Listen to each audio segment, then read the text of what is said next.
A lição hoje essa lição em si é um tema muito interessante, muito polêmico também, que é a defesa da fé cristã. E hoje em dia muitas pessoas buscam conhecimentos diversos. E pelo fato de conhecer as letras da lei, as letras de história, e querem achar que tem autoridade suficiente para questionar coisas que foram criadas pelo próprio Deus. A gente sabe muito bem que a palavra de Deus ela é viva, eficaz e mais penetrante do que qualquer outra espada de dois gumes. Ela penetra na divisão da alma, do espírito, nas medulas e é apta para discernir pensamentos e intenções do coração.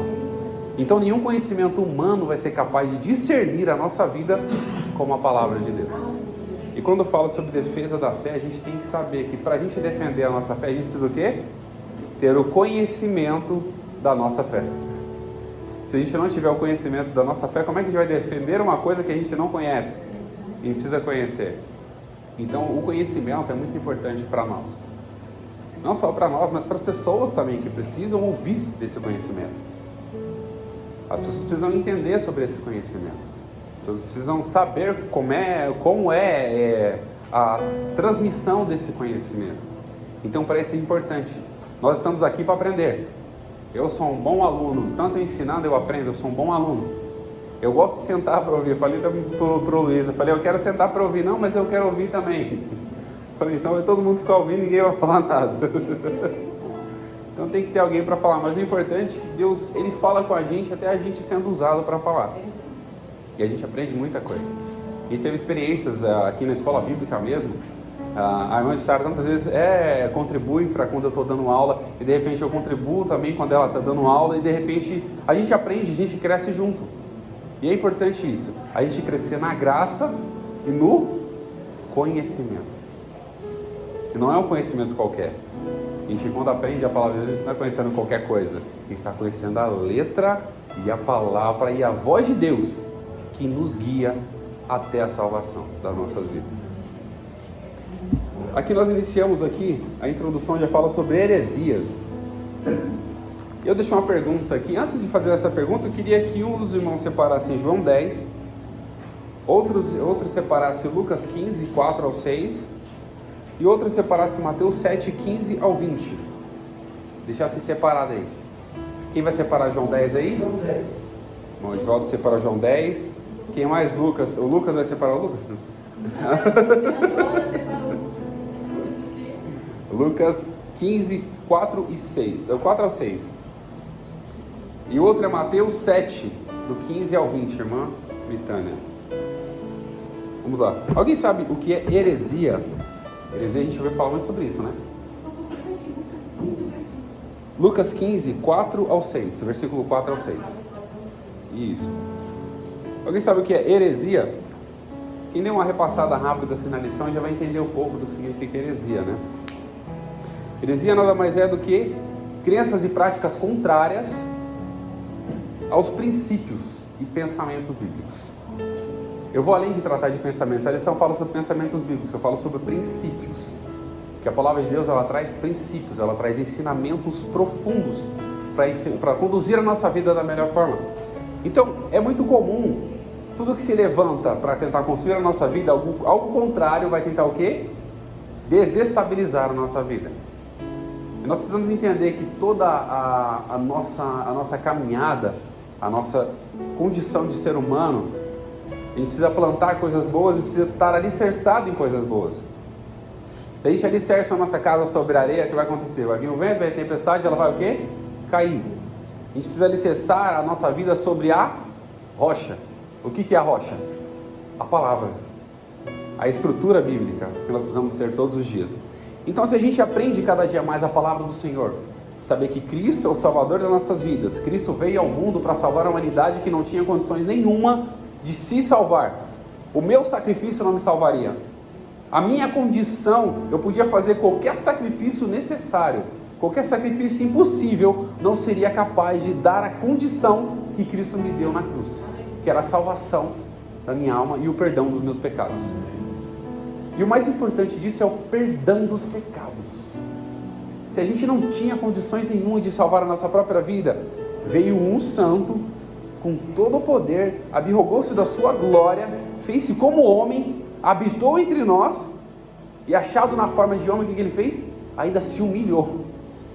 A nossa condição humana é bem difícil, né? Nós seres humanos, nós sofremos muitas coisas, passamos por doenças, por dificuldades financeiras, passamos por diversas outras coisas. Jesus foi além disso, ou seja, abaixo disso, ele se humilhou na condição de ser humano. E tem uma palavra que chamou muita atenção, que acho que foi um dos discípulos foi questionar ele, e falou para ele que vou acompanhar você por onde você for. Ele falou: o filho do homem não tem nem onde descansar a cabeça, nem onde se deitar. Ou seja, talvez ele esteja tentando explicar: eu não tenho nem onde morar, não tenho nem casa, eu estou andando para lá, eu vou para cá, eu não tenho lugar.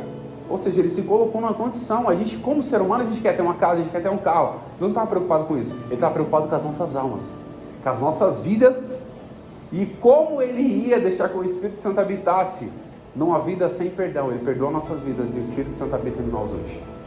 E é pela misericórdia, gente, vocês precisam se atentar a isso e aprender. Por quê? Porque vai surgir heresias. Desde o tempo antigo, não é de hoje que aparece alguém que quer cuspir na boca dos outros como unção, e infelizmente acontece isso. Tem gente que sai, não que isso seja errado, tá? Pular na alegria do Espírito Santo é muito bom, mas tem gente que exagera ao ponto de sair batendo em todo mundo que estiver na frente. A gente precisa ser usado por Deus, precisa conhecer e entender que a nossa racionalidade tem que ser maior do que a nossa emoção. O nosso raciocínio, o nosso entendimento, a nossa compreensão tem que ser maior do que a nossa emoção. E a gente vai combater muito sobre isso, a gente vai enfrentar muitas pessoas que vão chegar e pedir a razão da nossa fé. Por que você acredita em Jesus? Por que Jesus morreu na cruz? Ele não poderia simplesmente perdoar os seus pecados? Porque ele morreu na cruz para perdoar os seus pecados. Então, se você não souber responder essas perguntas, entre outras questões que eles levantam, que as pessoas levantam, a gente não vai saber dar razão da nossa fé. E as heresias vão existir. E as heresias nada mais é o contrário daquilo que Cristo nos ensina. E se Cristo nos ensinar a palavra fiel, digna, poderosa, de toda aceitação, vai vir pessoas que vão trazer totalmente o contrário. E vai tentar desestabilizar a nossa fé. Vai tentar parar a nossa caminhada. Mas não deixe que nada pare a sua caminhada. Mas se alicerce na palavra, se alicerce na rocha. Porque Deus é que vai dar a vitória para você. E a vitória é por intermédio da palavra. Eu falo que o conhecimento tem que ser bem moderado. Conhecer é importante? Mas tem que ser moderado.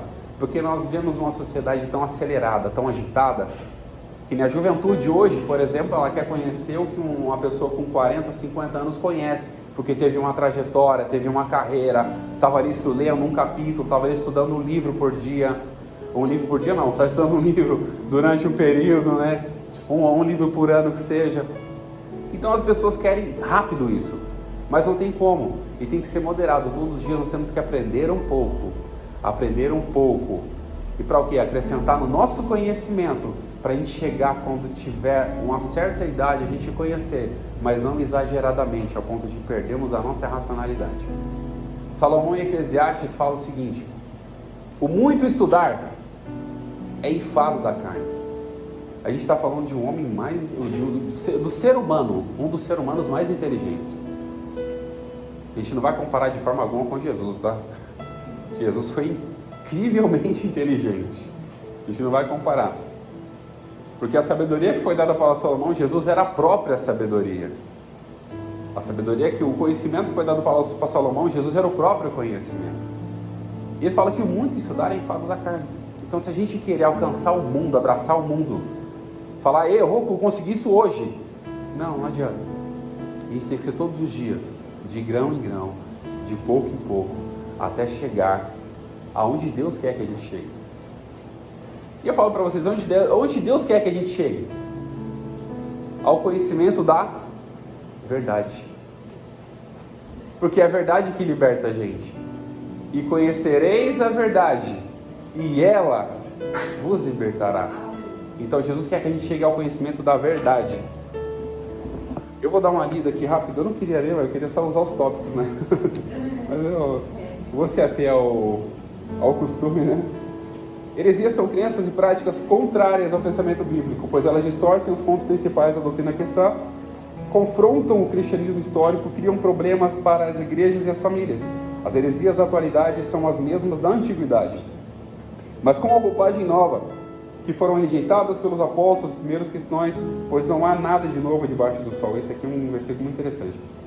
Se vocês quiserem, tiver a oportunidade de participar do projeto que vai ter o ano que vem, desse ano já, no mês que vem, no dia 1º de fevereiro, justamente sobre esse capítulo 1. Esse tema aqui, sobre não há nada de novo debaixo do sol, é tão profundo que nem eu imaginava que era tão profundo. Por isso que fala que a palavra de Deus, ela não se renova, ela é nova. Ela é nova. A gente que acaba não, a gente quer renovar, mas não adianta, ela é nova.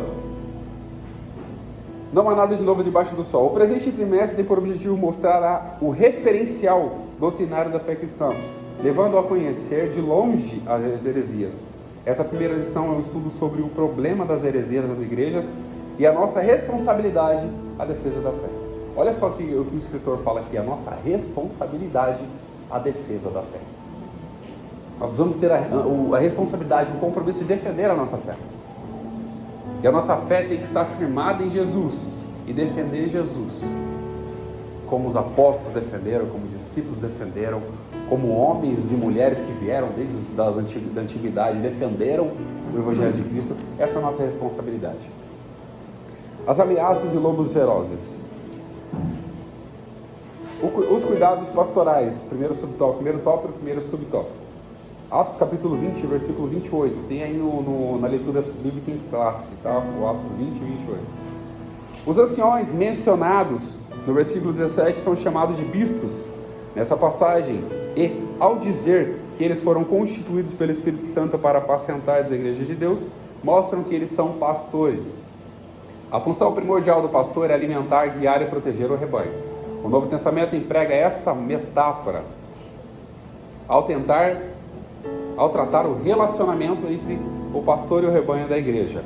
A exortação apostólica aos líderes da igreja visa proteger os irmãos e as irmãs das heresias e guiar todos na verdade do Evangelho. Esse cuidado aparece nos ensinamentos de Jesus. Quem preparou João 10 aí? João 10? Pode ler até o 7, se não me engano, do 1 ao 7. Isso.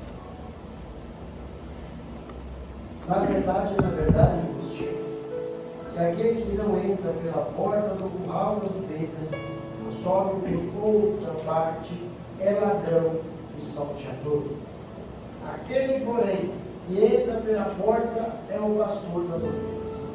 A este, o porteiro abre, e as ovelhas ouvem a sua voz, e chama pelo nome as suas ovelhas e as traz para fora. E, quando tira para fora as suas ovelhas, vai adiante delas, e as ovelhas o seguem, porque conhecem a sua voz. Mas, de modo nenhum, seguirão o estranho, antes fugirão dele, porque não conhecem a voz dos estranhos. Jesus disse esta parábola, mas eles não entenderam o que era que eles diziam. Certo? Tornou, pois, Jesus a dizer-lhes: em verdade vos digo que eu sou a porta das ovelhas. Obrigado, irmão João. Aqui a gente começa a entender qual é a função pastoral. A função pastoral nada mais é do que o cuidado pelas ovelhas. Desde o Antigo Testamento a gente observa que a função pastoral era tão importante que as pessoas respeitavam realmente, né? Respeitavam a questão. A gente observa a vida de Davi. Davi, ele era pastor de ovelhas. E o mais interessante, quando observamos a história de Davi como pastor de ovelhas, a gente observa que quando ele estava cuidando das ovelhas, o que veio? Um urso e depois um leão. Ou seja, o cuidado pastoral, ele vai além só de você guiar as pessoas com a palavra. Você vai ter que saber defender essas ovelhas, ajudá-las, porque as pessoas vão tentar roubá-las de você. As pessoas vão tentar roubar a fé de alguém diante de você. As pessoas vão tentar abraçar aquela pessoa e tirar ela de perto de você. Mas com isso, em João 10, a gente começa a entender como a gente consegue diferenciar entre aquele que é o pastor das ovelhas e aquele que não é o pastor. É aquele que entra pela porta. E quem é a porta? Nos versículos posteriores, a gente vai entender quem é a porta. Jesus fala, eu sou a porta. Então, quem não entra por Jesus não é um verdadeiro pastor. Quem não entra por Jesus, que é a porta, não vai saber guiar as ovelhas, não vai saber cuidar das ovelhas. Mas quem entra pelas grades, pula o curral ali, ó, ele é o quê? Ladrão e salteador. Então, se a gente começar a observar esses detalhes, a pessoa, para ser um bom líder, ela tem que entrar por Jesus. Para ser um bom professor, ela tem que entrar por Jesus. Para louvar a Deus, ela tem que entrar por Jesus. Para orar, ela tem que pedir em nome de Jesus. Então, tudo que nós fizermos na nossa vida como cristão, a gente precisa ter o quê? Jesus como centro da nossa vida e como a entrada de tudo que a gente vai fazer. Então, a única forma da gente entrar para esse rebanho, entrar para esse curral e fazer parte desse rebanho de Cristo, a gente tem que entrar por quê? Por Ele. A gente tem que entrar por Jesus. Por Jesus não existe outro caminho, não existe outro meio. E se vier apresentar outro caminho, isso que fala sobre heresias. Alguém vai querer apresentar outro caminho para a gente. Mas Jesus fala, eu sou o caminho. Alguém vai tentar apresentar para você, vem por esse caminho aqui que é mais fácil. Acho que você chega mais rápido em Jesus. Entra por esse caminho aqui, ó, que acho que no meio do caminho ali tem uma bênção para você. Mas a gente sabe muito bem que as nossas aflições como ser humano, Jesus falou, no mundo vocês vão ter aflição. Mas você tem que ter o quê? Bom ânimo, porque eu, Jesus diz, venci o mundo. E vocês também vão vencer. Então a gente sabe que a nossa vida como cristão vai ser difícil. A gente vai enfrentar altos e baixos. A gente vai enfrentar pessoas que querem combater a nossa fé, destruir a nossa fé. E a gente tem que estar o quê? Pronto para responder àqueles que pedirem a esperança da nossa fé. E como é que a gente vai responder as pessoas? A gente precisa o quê? Conhecer a letra que Deus deixou para a gente. Vai existir muitas heresias. E sabe o que é mais... no sentido, eu vou usar uma palavra michula aqui, no sentido mais louco de dizer, que as pessoas vão usar a própria Bíblia para confundir a sua mente. A gente tem exemplo, quando Jesus jejuou 40 dias, ele teve fome. O que Satanás usou para tentar Jesus? A palavra. O que ele dizia? Está escrito. Ou seja, ele usava o texto, mas não falava o contexto. Está escrito, está escrito. Ele falava isso. Repetiu por diversas vezes. E Jesus, sabendo o contexto histórico e conhecia a letra, ele era a própria palavra, ele soube responder, até o ponto que Satanás viu que não tinha mais jeito nenhum de conseguir alcançar o coração dele, e ele falou, vai-te, suma daqui. Os anjos vieram e o adoraram. Porque por mais que você tenha poder, tenha conhecimento, autoridade, saiba responder com mansidão, com moderação, porque Deus é que dá a resposta. O Espírito vai mostrar pra gente como a gente tem que falar. Pode falar, irmão Jorge. Satanás usou a palavra, né, para confrontar. E Jesus usou o quê? A palavra também, mas está escrito também, né, a palavra. Ele trouxe a contextualização disso, porque versículos... tem um ditado, uma frase muito comum que eles falam que o texto sem um contexto gera o quê? Pretexto. Porque se você traz só um texto isolado, não olha a história daquela por trás daquele texto, você vai o quê? Se confundir, se perder e vai achar que aquilo é... E nem Paulo fala, eu posso todas as coisas que ele me fortalece. Mas vai ler os versículos anteriores. Eu sei passar fome, eu sei estar abatido, eu sei padecer tudo, todos. Mas eu posso todas as coisas em Cristo que me fortalece. É o contexto, né? O contexto disso traz uma dimensão totalmente diferente. Porque quando você fala, posso todas as coisas, você já imagina, eu posso uma casa, eu posso um carro, eu posso ter dinheiro, posso ter... Não. Eu posso o quê? Posso ter força, porque Jesus é que está na minha vida. Eu posso ter coragem, porque é Jesus que está na minha vida. Eu posso ter autoridade em um assunto, porque Jesus está na minha vida e me deu a oportunidade para aprender sobre esse assunto.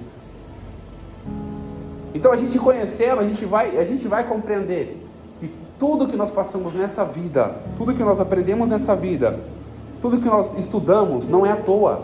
O que nós fazemos não é à toa. A leitura, por exemplo, que você faz de um versículo por dia não é à toa. Uma hora ou outra você vai precisar dele. Você vai lembrar dele. E quem vai fazer você lembrar? O Espírito Santo vai fazer você lembrar. E o Espírito Santo vai fazer você lembrar do que você não leu? Como ele vai fazer isso? Apesar que o Espírito de Deus, ele pode fazer com que você tenha uma palavra no seu coração para poder transmitir. Mas agora você lembrar de uma coisa que você não teve acesso, não tem como. Então a gente precisa se aprofundar cada vez mais, mas se aprofundar com cautela. Eu sempre fiz isso muito, porque eu tive a oportunidade de estudar, mas eu estudei conhecimentos seculares para fazer uma prova. Eu exagerei tanto no estudo, eu aprofundei tanto em conhecimento, eu estudava cerca de 4, 5, 6 horas por dia. Eu me sobrecarreguei tanto que eu tive quase um problema psicológico, porque a nossa mente tem limitações. Então quando a gente começar a compreender que a letra, a palavra simples pode transformar a nossa vida, você lê um capítulo por dia, você lê 2 capítulos por dia, você pega um versículo, lê, como tantas vezes quem costuma pregar sabe disso, a Marcela sabe disso, você lê um versículo, daqui a pouco vem tantas coisas na sua mente que você não tinha dimensão daquilo quando você leu. Você começa a o quê? Meditar. A meditação nessa palavra transforma de uma forma a sua vida. É o que a gente faz. O que nós fazemos quando lemos a palavra, quando meditamos nela. E o salmista fala, medita na palavra de dia e de noite. Ele está falando não questão de horários. A interpretação não é questão de horários. Mas você tem que entender que a palavra tem que estar na sua mente 24 horas. O conhecimento que você adquire tem que estar 24 horas. Porque uma hora ou outra alguém vai querer questionar você. E é muito comum. Quando nós estamos caminhando, iniciando na fé, temos pouco conhecimento. Eu falo que eu estou novo na fé, tenho pouco conhecimento. E a gente vai encontrar pessoas que vão tentar desestruturar isso dentro de nós. Vai tentar abalar isso dentro de nós. Queria falar, Marcelo?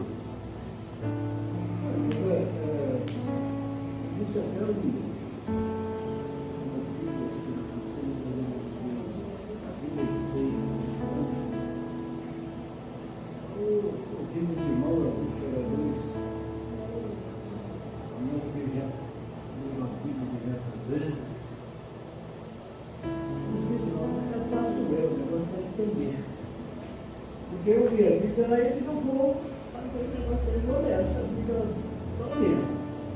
Eu comecei, e agora vou para a segunda rodada.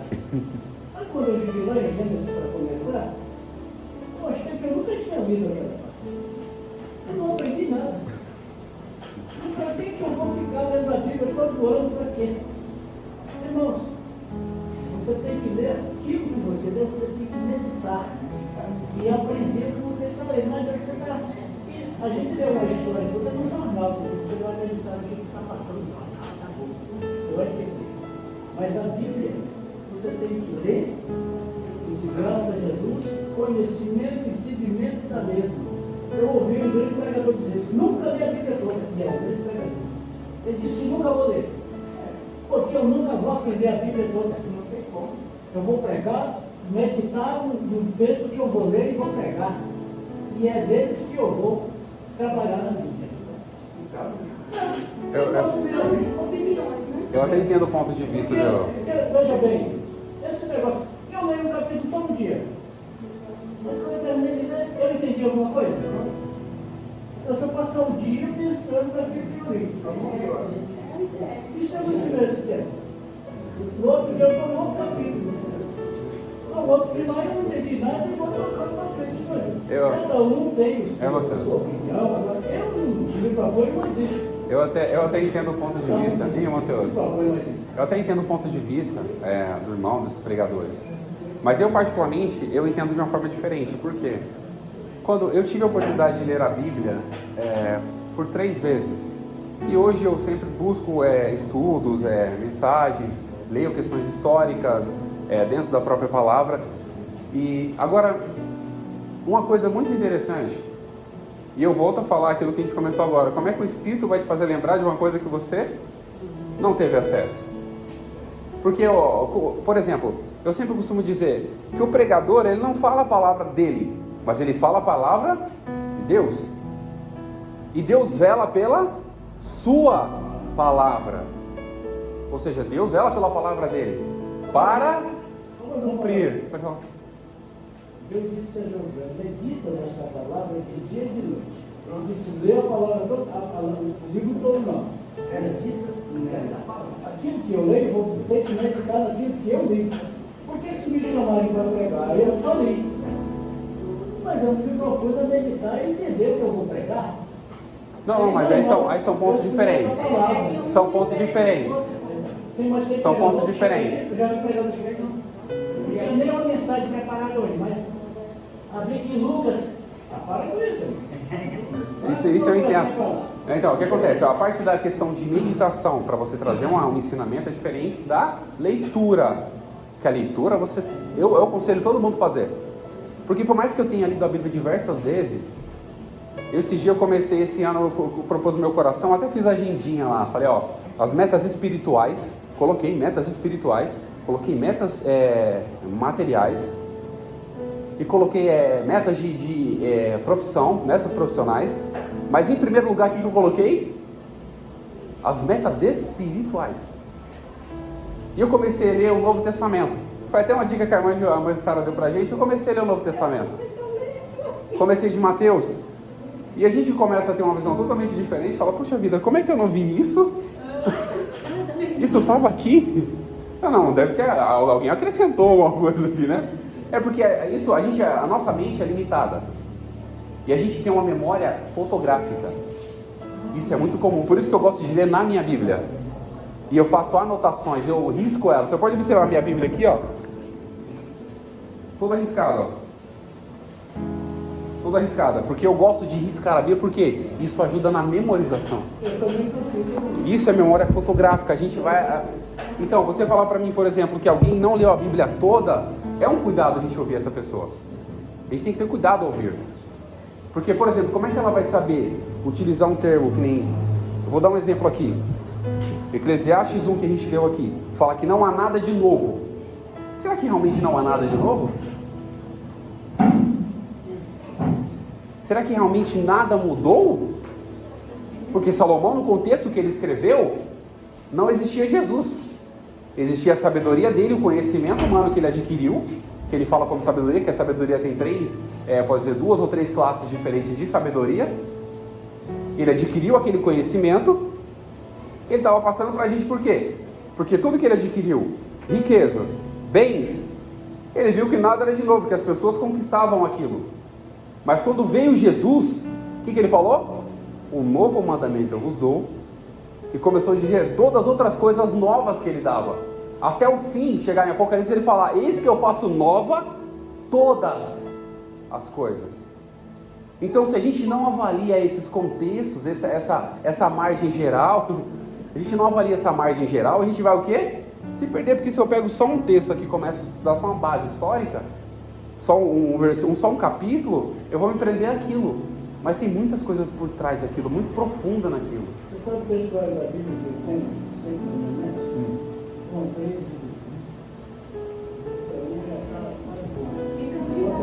Pode falar, meu sábio. Vale lembrar que o Senhor Jesus, né, que foi citado aí, ou foi citado, que ele foi tentado e com a palavra, Satanás trouxe um elemento. E Jesus disse, mas também está escrito. Então, se a gente for ignorar as outras, Jesus, se tivesse ignorado, né, que estava escrito que não tentarás o Senhor teu Deus, poderia ser jogado ali abaixo, né? Mas como ele conhecia mais do que só aquela passagem, por isso eu recomendo também uma leitura, mesmo que... E claro que o irmão Silas está muito certo em ter que meditar. Sim. Não ler como um jornal. Mas aquilo que você falou, uma coisa não exclui a outra, né? Uma coisa não exclui a outra. Então separar um tempinho para meditar, não querer engolir ali. Eu sou contra quem quer fazer competição e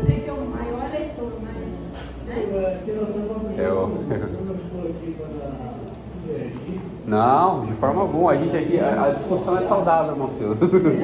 A gente cresce. É diferente a gente discutir. É crescimento. Se você tiver alguma coisa para dizer que eu não entendi, poxa, sim, olha para isso. Agora, eu peço, só que você fazer um exercício para você que é o professor. Pastor?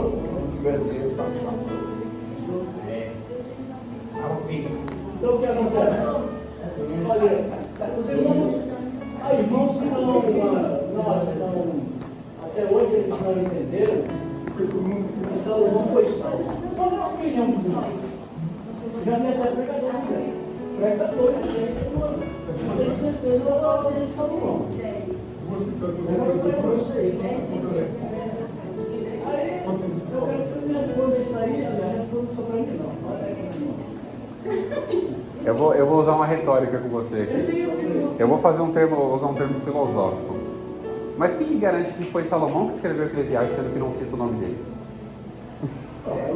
São dois contextos diferentes. A pergunta que eu me fiz Não cita o nome dele. é se você Fala, acredita o pregador, que foi salvo ou não.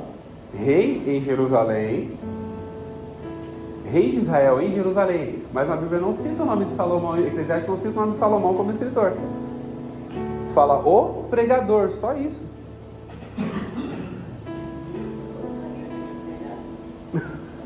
Mas aí que está o... Entendeu? É exatamente o que eu quero dizer o seguinte. A questão da salvação de Salomão, não. Se for avaliar a questão do final do capítulo, dos últimos capítulos de Eclesiastes, fala. Ele mesmo fala de tudo que se deve guardar. Não canse de ler, estudar, mas tem um termo que ele usa. Deixa eu abrir aqui que é melhor. Está até aberto aqui já. Está até marcado.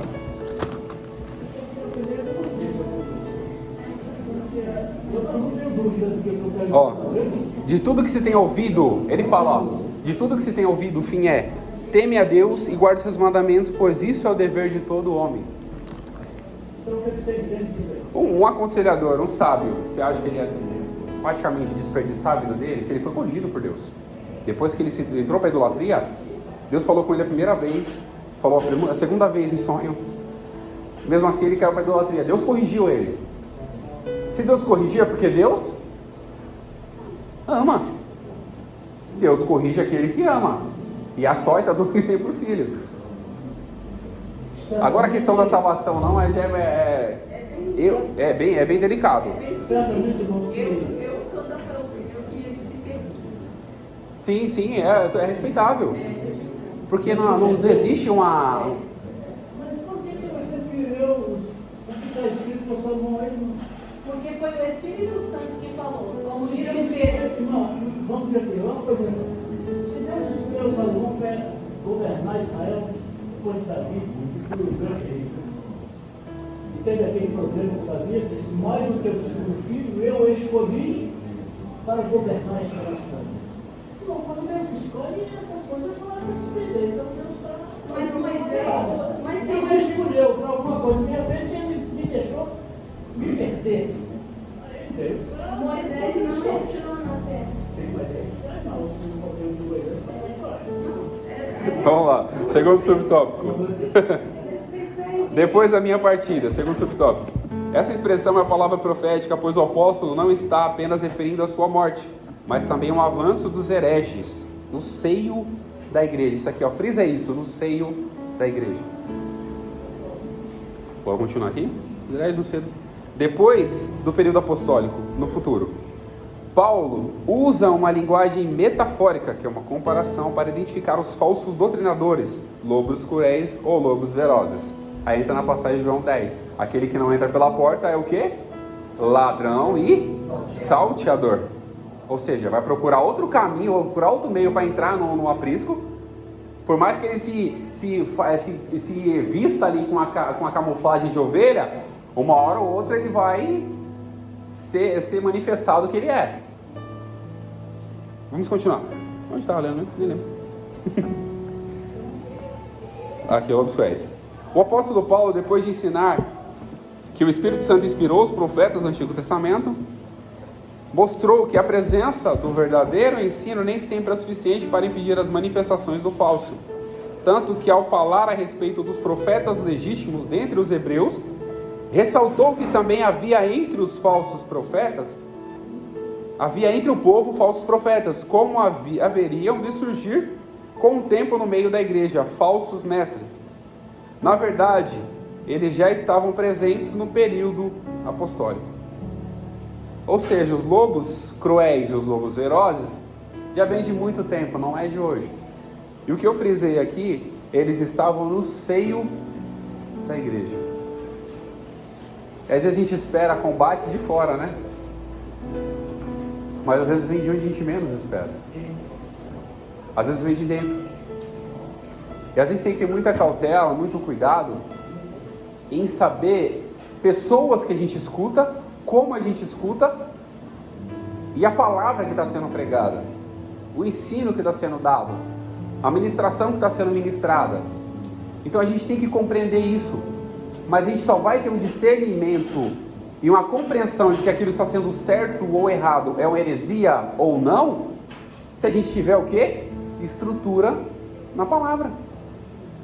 A ausência de estrutura, a gente é levado por qualquer vento de doutrina.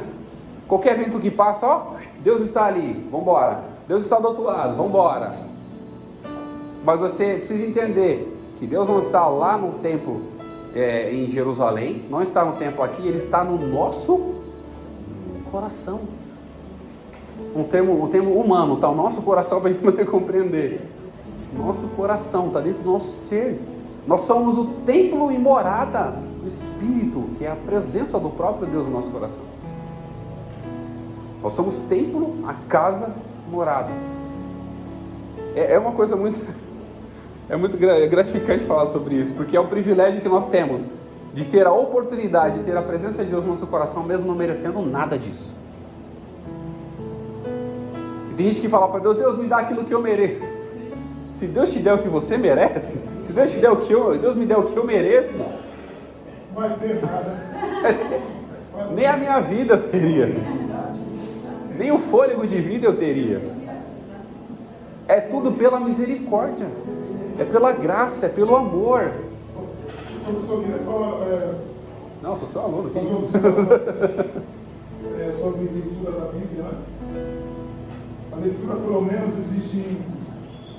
Tem vários modos, mas dois tipos de leitura.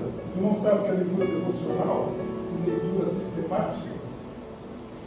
Isso eu não sei não, meu professor. Devocional, você lê um versículo por dia, dois, ou o Senhor meu pastor, nada me faltará, e você vai trabalhar, né? Agora a leitura sistemática é um estudo mais aprofundado. Você vai ler a Bíblia, buscando referências, fazendo um estudo sobre um tema, ou sobre um livro, ou sobre um tema autóctono, né? Só assim. Eu fiz só para terminar aqui, eu fiz um curso que veio um livro desse ano. Versículo 365. Esse livro. Isso é o que o pastor falou, devocional, né? Tem os versículos por ano, por dia ali, para poder... É importante a gente ver um versículo por dia, porque um versículo dá para você pensar. Que eu vi hoje. Eu vi lá em Atos, tal, pronto. Aqui, ó. Entendeu?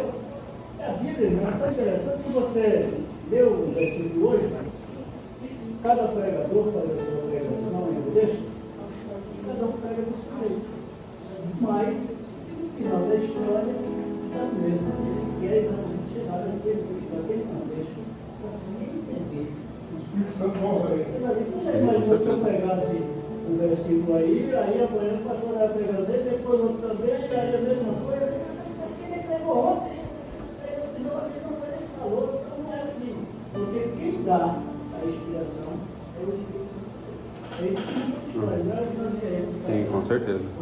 Só para a gente concluir aqui sobre o tópico 2, a preocupação do apóstolo Pedro e Paulo aqui também era o quê? Acho que é Paulo, né, que fala depois da minha partida. Pedro ou Paulo? Paulo, desculpa. É que apareceu o nome de Pedro aqui também, né? Paulo, começa com P, né? A preocupação de Paulo é depois que ele se ausentasse. Quem ele poderia deixar para fazer aquilo? Quem ele poderia dar continuidade àquilo? Então, ou seja, o que eu imagino?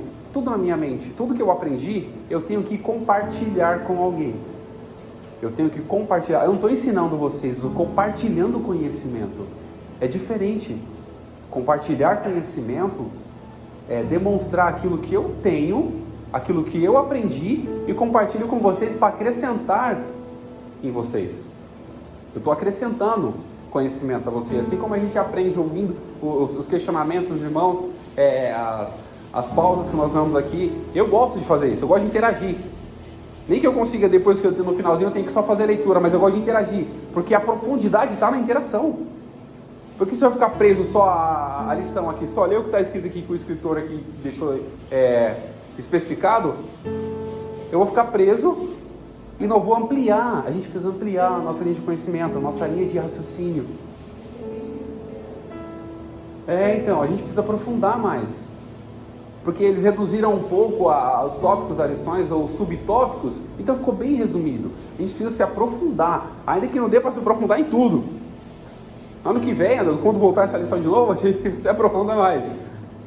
E vai ter sempre coisas novas para a gente aprender. A gente tem que se preocupar em compartilhar o conhecimento que a gente tem. Porque quando eu estou compartilhando com vocês, a oportunidade que eu tive de fazer o projeto, compartilhar o conhecimento que eu tinha, o pouco conhecimento que eu tinha, é para acrescentar na vida de alguém. Porque, por exemplo, a minha esposa estava todos os dias aqui. Um dia, talvez, eu possa não cumprir aquilo que eu falei, ela vai me corrigir com aquilo que eu falei. Por quê? Ela estava aqui sentada ouvindo.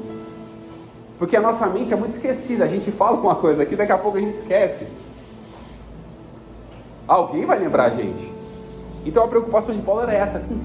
Depois da minha morte. Mas talvez Paulo teve um cuidado muito excessivo ali.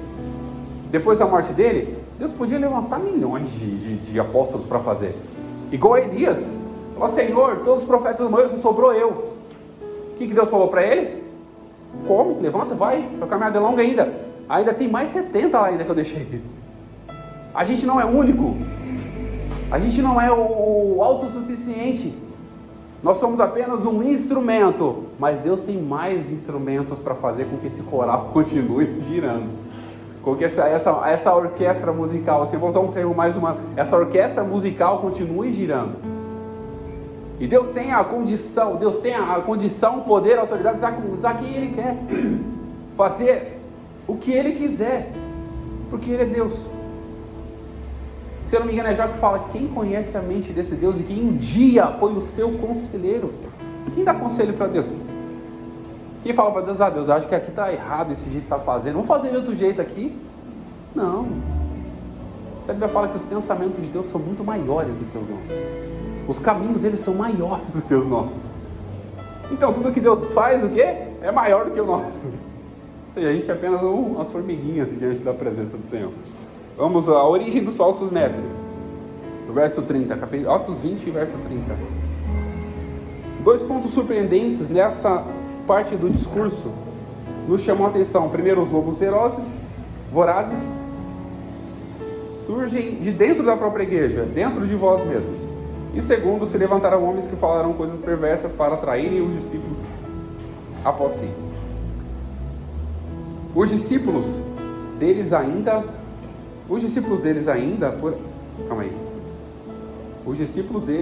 estão por aí, desculpa, irmãos. Entre eles estão os que se posicionam acima das Escrituras, os quais, sem menor pudor espiritual, usam redes sociais para corrigir a Bíblia e discordar abertamente dos profetas, dos apóstolos. Tais pessoas consideram seus discursos modernos e a mensagem bíblica desatualizada. Em razão disso, oferecem um novo evangelho. Olha só essa palavra: oferecem um novo evangelho. E tem um versículo aqui que, se eu estiver errado, os irmãos podem me corrigir. Se alguém vier apresentar outro evangelho além do que já foi apresentado, seja esse considerado maldito, anátema. Olha só, a pessoa que apresenta um novo evangelho, ela está se auto-amaldiçoando. O versículo diz: se um anjo Ainda, se um anjo, fala bem, já foge da condição humana. Se um anjo vier apresentar o evangelho, se um ser humano vier apresentar o evangelho, seja considerado maldito. Gente, é muito importante isso, a gente observar isso, é muito importante. Por quê? Porque nós precisamos estar atentos à letra da palavra de Deus, detalhadamente. Porque alguém vai usar a própria palavra nos mínimos detalhes, ou um texto fora do contexto, vai usar pontos, vai desrespeitar vírgulas. Eu já vi na internet, gente, é coisa absurda. Se eu não me engano, é Abacuque que fala que... Foi Abacuque que tomou uma mulher como prostituta, não foi?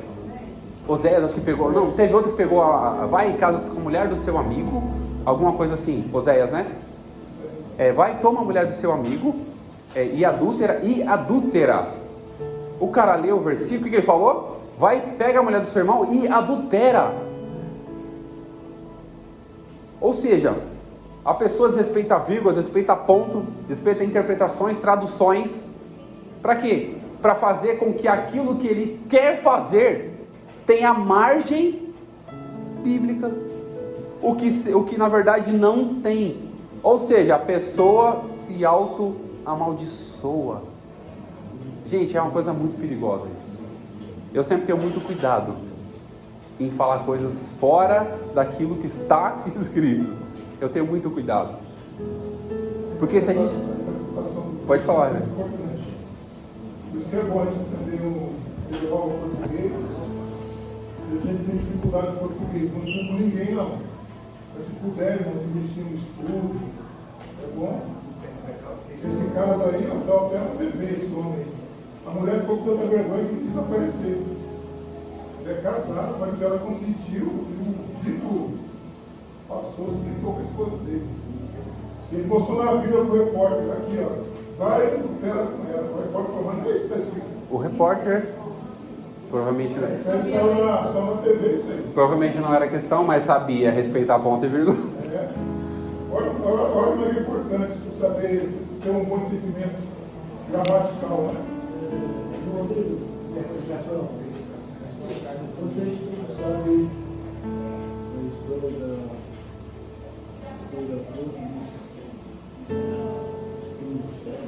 Fala um pouquinho mais alto, não, Silas. Está me falando. E eu comentei aqueles problemas lá com a família, na família, 50 anos de cadeia. Eu estou namorando e eu vou esperar você muito. Aí, de repente, ela deixou para um casamento lá com a minha nova cara da mulher. E vão reduzir para 20 anos. Eu vou lá para a igreja, para mim, para você, qual a situação que a gente vive? Como nós precisamos viver que Satanás ele infelizmente, a pessoa que estava lá, né? Fazia uma coisa que a gente pensava. E se você for além da história dela, ela é terrível. as pessoas tentam ocultar, infelizmente. Então, nisso aí, as pessoas começam assim, mas como é que você é pastor desse jeito aí? Pastor é você. Isso é escândalo do jeito. É que as pessoas tentam usar os meios bíblicos para ocultar ou acobertar os erros. Gente, se a palavra não confrontar a nossa vida, não vai mudar nada. Pode falar. É porque hoje em dia as pessoas fogem desse conceito que o mundo criou pra gente, né? De aprender para saber responder com mansidão a qualquer um que pedir a razão da fé. Tá? Estamos muito largados, estamos irresponsáveis numa questão do aprendizado da palavra. Por isso que está acontecendo tão terrivelmente esses escândalos. Hoje em dia é muito arriscado, muito perigoso para nós como cristãos, é só ouvir. É um perigo a gente só ouvir. Se a gente não lê, hoje em dia muita gente escuta muita coisa. Hoje em dia hereges, hoje em dia pessoas que querem sabotar a própria palavra, usa termos bíblicos para poder justificar, abraçar pessoas. E as pessoas assim, não... Gente, tem um termo, um exemplo bíblico que a gente tem, que, se eu não me engano, foi Paulo, ou Paulo, os irmãos me corrijam, que eles falavam assim, ó, como se fosse, deixavam a palavra aberta, as pessoas continuavam lendo aquilo ali, para poder conferir se aquilo realmente estava escrito. Pode falar, irmão. Bereanos. E isso, eles pegavam a letra da lei, a letra da lei mesmo, né? Para conferir se o que a pessoa estava falando lá era verdade. Nós precisamos disso. Nossa, eu fiz isso, eu não falar para os sábios, não deu chance de eu fazer essa pergunta aqui, Pode, né? Que vinha muito assim na internet, pastor, e uma coisa, aí falava salmo, uma coisa, eu não quero ver mais, eu vou focar aqui, que é uma das Isso. Aqui está pergunta e resposta para todas as coisas. Eu não quero ficar vendo nada na internet. Não. Isso não é uma dúvida, isso é a gente conferir o que está escrito. Pode falar, pode falar. Não quero ver mais. Tem que ficar aqui, né? Não quero ver mais, isso é de verdade. Eu vou pedir que ficar confiando. Isso é muito importante. É porque se eu tenho, né? Não, tem que fantasia. Isso que eu... Não, se eu tiver completa, Isso que é muito importante para todos os pregadores, quem costuma pregar, é falar o seguinte: irmãos, a gente vai ler aqui, mas deixem a sua Bíblia aberta. Porque o ser humano pregador, ele pode errar. E a igreja, alguém pode levantar a mão no meio da igreja e falar: irmão, está errado, acho que você leu um pouquinho errado, ou pulou um versículo, ou... Não que corrija na hora, né? Porque às vezes até antiético também corrige na hora. Mas depois chega no irmão, corrige. Se tiver a oportunidade, tenho certeza que se ele reconhecer o erro dele, ele vai pedir desculpa para a igreja. Porque todo ser humano está sujeito a erros, está sujeito a falha. Então é importante que a gente tenha isso em mente, conferir. E como fala aqui, o que é a apologética, né? A apologética cristã é a defesa lógica e racional da nossa fé. A gente vai defender a nossa fé.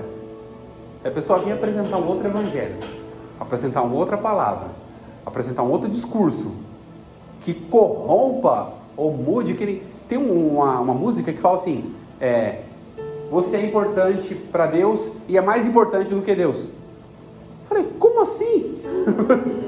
Como se encaixa isso na minha vida? Como eu vou ser mais importante do que aquele que criou? Como o vaso tem mais importância do que aquele que está fazendo o vaso? Como é que isso se encaixa? Como é que a pessoa encaixa isso na sua mente?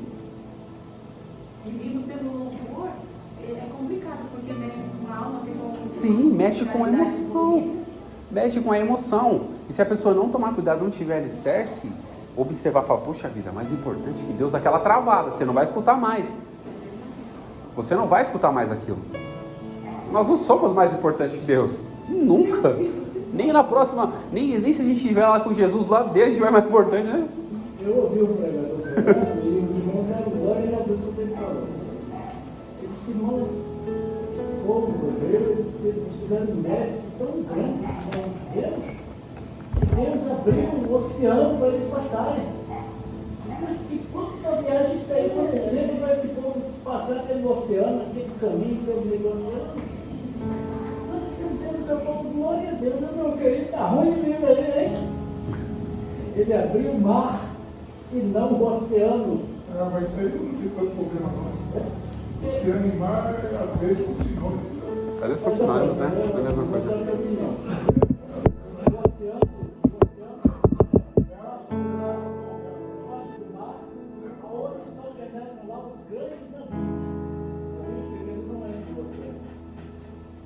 É você viajar para o Japão, não sei para onde. Então você imaginou por que Deus estava arrumando e para que Deus ia abrir o oceano? Ele não estava diante do oceano, estava diante do mar. Então, é preciso estar lá escrito, não tem oceano aí na Bíblia não. Bom, só para a gente... A água salgada é a coisa mais importante. Só para a gente especificar aqui o que é apologética. A apologética cristã é a defesa lógica e racional da fé cristã e de suas práticas doutrinárias. Doutrinas são ensinamentos. O termo vem do substantivo grego apologia, que literalmente significa defesa ou resposta. Há outros termos, novas versões, que falam que é explicar. Então a gente tem 3 coisas para fazer: defender, responder e explicar. Se não me engano é o Felipe e o Eunuco que encontrou no caminho, né? Acho que o Eunuco estava lendo a letra da lei Acho que Felipe perguntou para ele, você entende o que você lê? Ele falou, mas não tem quem me explique. Era o Felipe e o Lucas. Felipe e o Lucas, não tem quem me explique. Ou seja, naquele momento, Felipe teve a oportunidade de explicar para ele, ele foi batizado, ou seja, o batismo reconheceu a sua condição de ser humano diante de Deus, reconheceu que precisava de salvação, e naquele momento, Felipe desapareceu daquele ambiente. Arrebatado, se achou uma cidade chamada Azul, o primeiro arrebatamento vivo, né? O Testamento pessoal vivo. Então a gente precisa entender isso. É importante a gente saber como defender. Não, assim. Desculpa aí, só assim. Não pode O concluir. Novo Testamento é o primeiro caso de arrebatamento de um anjo na terra para o outro. Não foi arrebatado para o céu, Felipe. Você achou um outro lugar na terra. É o único. Mas foi transado, né? O único arrebatamento transado para sua vida. Mas na terra mesmo. O Novo Testamento. É no Antigo Testamento foi levado para Deus.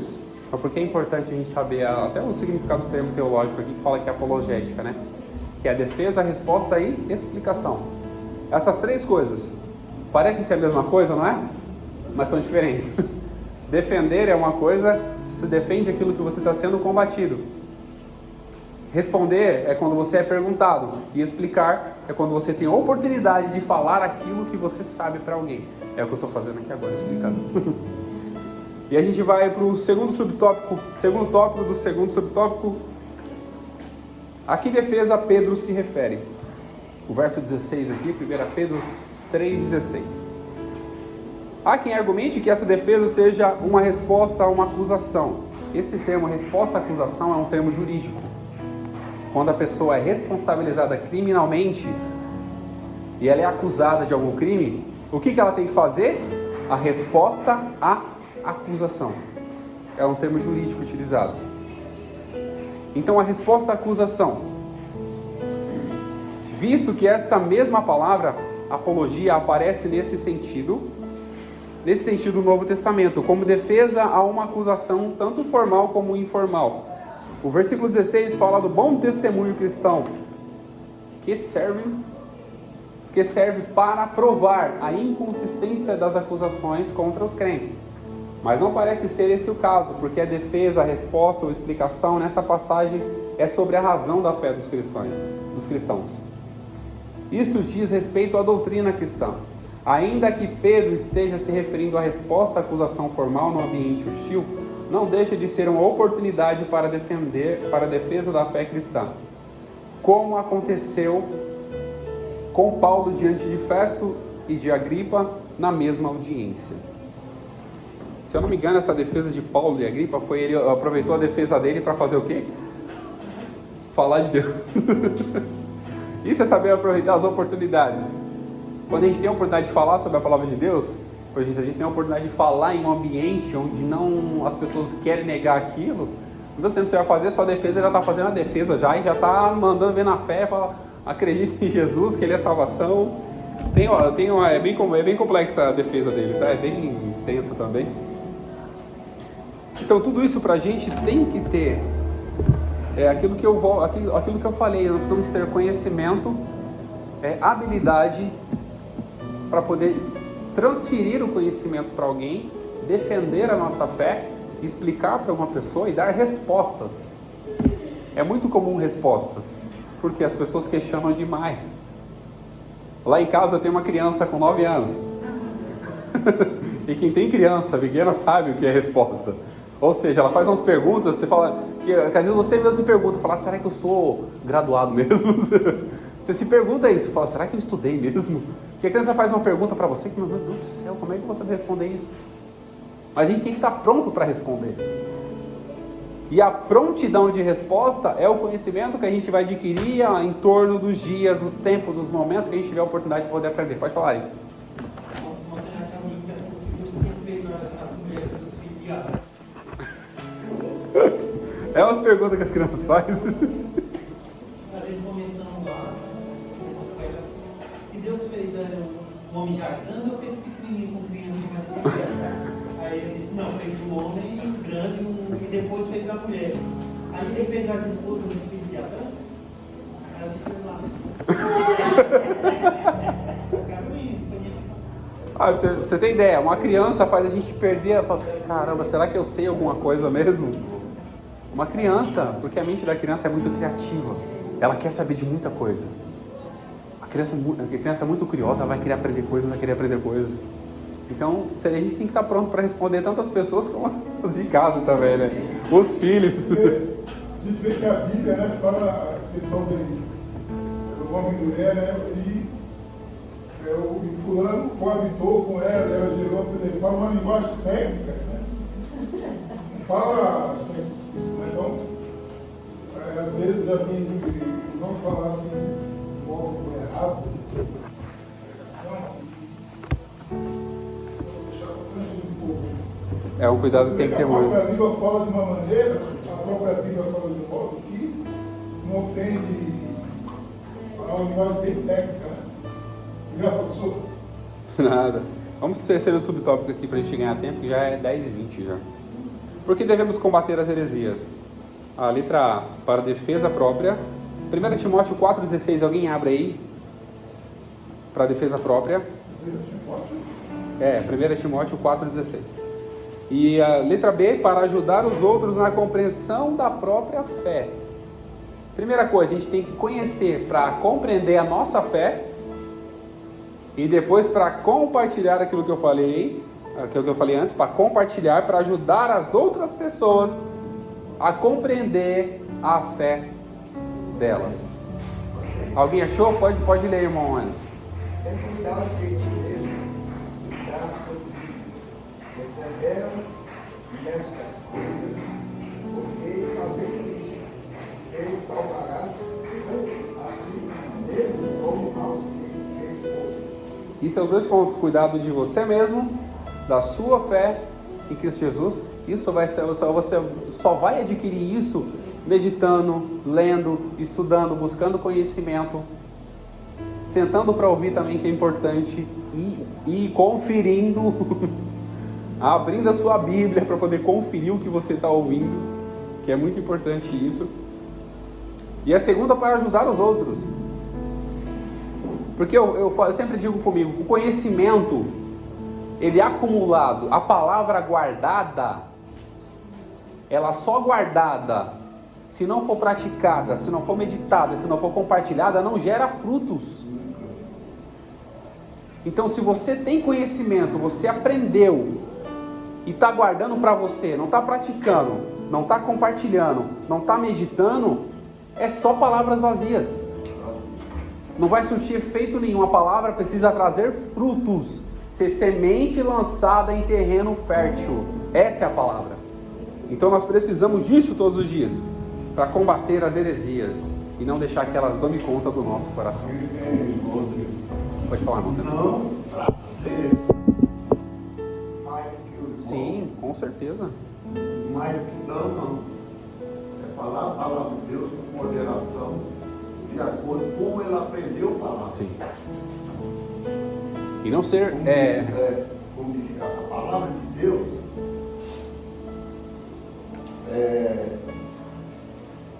é loucura para os que perecem, não é isso? Uhum. Mas para nós que somos salvos, é o poder de Deus. Aleluia.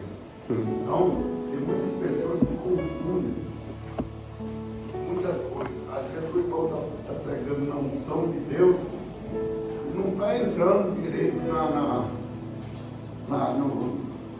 para mexer com a sabedoria dele também. Ele não entende essas coisas. Ele começa a questionar. Né? A palavra de Deus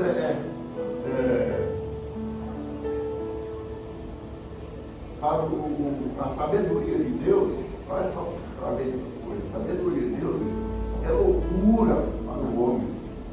É assim ou não é? Sabedoria e a sabedoria do homem é loucura para Deus. É bem isso. Então a gente gera muitas polêmicas. Por isso foi. Irmão Tenor fez uma coisa muito importante, que é a gente não estudar não para ser melhor do que alguém, mas para saber compartilhar a razão da nossa fé. Para compartilhar. Eu falo que eu já tive muito embate, eu até conversei com a irmã que tive a oportunidade de conversar, eu falei que eu era muito imbativo. Eu gostava de ler, eu estudava, eu lia bastante coisa assim, então eu tinha um pouco de conhecimento. Mas eu não usava aquele conhecimento para acrescentar na vida de alguém, eu usava para discutir, para debater. Porque eu queria mostrar para as pessoas que eu sabia. E não é assim que a gente cresce, a gente destrói a nossa própria vida. Até uma irmã que não tinha sabedoria, não tinha conhecimento nenhum do meu trabalho, chegou para mim: Rodrigo, você já pensou na hipótese de você estar desanimando os alunos da escola bíblica dominical porque você não está acrescentando nada na vida deles? Ou seja, daquele dia em diante eu tomei um tapa na cara. Eu tomei um tapa na cara e daquele dia em diante eu tive que mudar o meu comportamento. Porque eu precisava entender uma coisa, que o meu saber, o meu conhecimento não era para mostrar para as pessoas que eu sabia, mas era para compartilhar e fazer com que todos cresçam juntos. É isso que nós estamos fazendo aqui. Todos cresçam juntos. Nós precisamos crescer juntos. Na graça e no conhecimento. O que são heresias? Tem um termo, uma palavra bem interessante aqui que vai dar uma... Eu vou ler rapidinho até o terceiro subtópico, depois a gente faz um resumo. O que são heresias? Seitas heresias. A palavra airesis, no Novo Testamento grego, é traduzida como seita. Aí tem as referências aqui, e heresias. É verdade que o cristianismo foi também chamado de seita, mas por não cristãos, porque não conheciam as verdades do Evangelho de Cristo e que se opunham a ele. A palavra seita é usada para designar as religiões heterodoxas. Essa palavra eu sabia que ia dar uma coisa que falar. Heterodoxas. Guarde isso aí, daqui a pouco eu vou perguntar, tá? Já desgastado, trazendo em si muitas vezes um tom pejorativo, por isso devemos saber quando aplicá-la. Aires do Novo Testamento, heresias. Esse vocábulo aparece como sentido de partido, espírito sectário, anote isso aí também, sectário, depois eu vou perguntar o que é. E nem sempre representa uma ruptura com o sistema convencional de determinada comunidade. Os saduceus e os fariseus eram seitas que formavam facções dentro do próprio judaísmo. E a versão bíblica NA traduz por partido. Paulo adverte para que não haja no seio da igreja divisões. Airesis. Eu não estou sabendo, meu grego não está fluente hoje. Airesis. E condena as invocações doutrinárias que causam divisões ou dissensão, heresias de perdição. Nessa passagem, que airesis apresenta no sentido de erro doutrinário como heresia. Propriamente dita no campo teológico que nós conhecemos hoje. As heresias distorcem pontos principais da doutrina cristã no que diz respeito a Deus, Trindade, o Senhor Jesus Cristo e o Espírito Santo, ao ser humano, natureza, pecado, salvação, origem e destino, e aos anjos, a igreja, a escritura e as sagradas escrituras.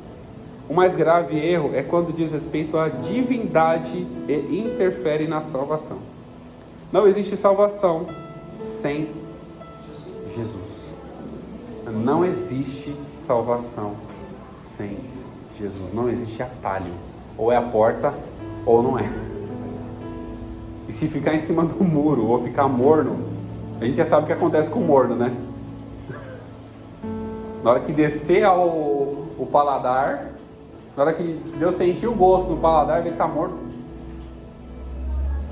E um exemplo muito interessante que a minha filha, quando era mais nova, ela tomava leite gelado. Esses dias eu fui dar leite gelado para ela. Ela, eu não quero. Esquenta isso aqui. Isso a gente vê. Que Deus, se a gente for morno, a gente tem que ser frio ou quente. Ou seja, a gente tem a opção, ou ser quente ou quente. Eu falo para vocês, tem que ser quente ou ser quente. Não tem. Se não der para ser quente, seja quente de novo. Mas continue firme na presença do Senhor. Aqui os termos heterodoxas. Alguém sabe dizer o que é heterodoxas? Oi, Madalena, desculpa. Você quer ter opinião de doutrina ou qualquer outro tipo de assunto? Depende de diversos. Diversos. Doxa, acho que é alguma coisa contrária.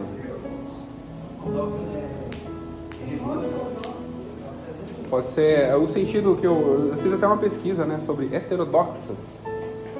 Para a gente entender melhor. Ortodoxa é conservador ou tradicional, que é o termo traduzido do... agora não sei se é hebraico ou grego, eu sempre confundo o Novo e o Antigo. É traduzido e dá o sentido de conservador ou tradicional. Ou seja, a palavra de Deus é que foi conservada, ela é tradicional. E o que as pessoas tentam fazer? Contrariá-la. Foi o que o escritor falou aqui. Muita gente vai na internet. Hoje em dia tem muito sábio. Tem gente tão inteligente na internet. Nossa, tem muita gente inteligente no sentido, entre aspas, tá? Tô sendo irônico aqui. Tem muita gente inteligente na internet porque hoje em dia a facilidade de você falar com o público é muita. Hoje em dia, antigamente, para você falar com multidões de pessoas, você tinha que realmente ter conhecimento e saber o que você ia falar. Para você poder falar com multidões. Hoje em dia na internet você fala com multidões de pessoas sem ter conhecimento nenhum, porque lê um versículo, achou que aquele versículo, eu sei o que é, pronto, eu vou traduzir ele aqui para todo mundo e pronto. Você está fazendo o quê? Criando uma religião heterodoxa. Ou seja, contrariando aquilo que é ortodoxo, aquilo que é conservador. E hoje em dia é muito comum a gente ver pessoas tentando destruir o evangelho com falso moralismo, com legiões de demônios, você pode fazer tudo que é permitido, mas Paulo fala, eu posso fazer tudo, mas nem tudo me convém. Tudo é lícito, mas nem tudo me convém, nem tudo eu posso fazer. E para a gente finalizar aqui, alguém notou que é sectário? Seita, né? Relacionado a seita. A tradução que eu consegui encontrar aqui foi relacionada a seita. Espírito sectário, o espírito de seita. Divisão. E a gente confirmou, o reino dividido, ele não subsiste. Eu vou ler a conclusão aqui para a gente poder. Após, os apóstolos responderam aos opositores da fé cristã e lançaram a base da nossa teologia. Todos os escritos do Novo Testamento mostram essa luta acirrada contra as falsas doutrinas. É, pois, tarefa da igreja atual batalhar pela fé que uma vez foi dada aos santos. Finalizamos com a seguinte pergunta para reflexão: estamos fazendo pela verdade o que os hereges fazem pelas mentiras? Estamos fazendo pela verdade o que os hereges fazem pela mentira? Isso é uma resposta que você precisa responder.